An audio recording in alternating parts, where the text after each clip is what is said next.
Le site Kivu dispose désormais de son plan de développement provincial. Il a été validé politiquement par son gouverneur, le professeur Jean-Jacques Porossé Sadiki.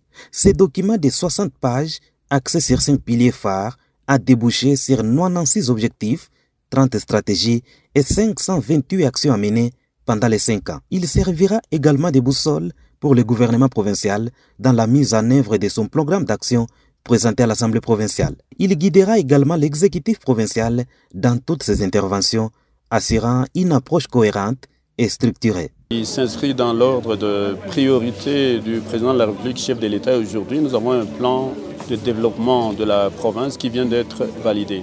Il s'agit des projets de reconstruction et de développement qui touchent les infrastructures, la reconstruction et la réhabilitation des infrastructures, qu'elles soient les routes nationales, mais aussi les routes secondaires, ainsi que les routes des dessertes agricoles.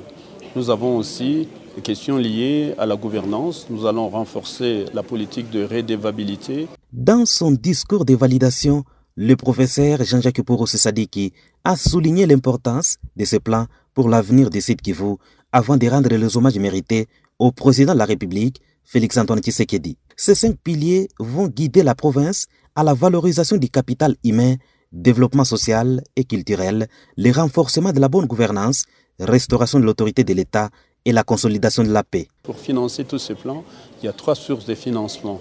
La première source, c'est le pouvoir central, à travers la rétrocession des 40% que nous demandons, que nous puissions récupérer cet argent à la source. Nous allons, pour ce faire, développer une politique de mobilisation des partenaires et bailleurs des fonds. Comment chercher l'argent?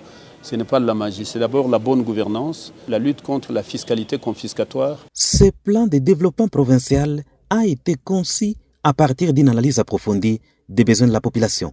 Il vise à relancer l'économie, améliorer les services sociaux de base et promouvoir un développement harmonieux entre les villes et les territoires de la province. C'est en quoi s'est félicité le ministre provincial du plan en sa qualité de coordonnateur des travaux. Le grand travail qui nous attend, tous en notre qualité de membres du gouvernement provincial, est celui de voir chacun s'approprier les actions prioritaires de son secteur dans ses plans de développement de province 2024-2028. C'est par la traditionnelle photo de famille que la cérémonie s'est clôturée.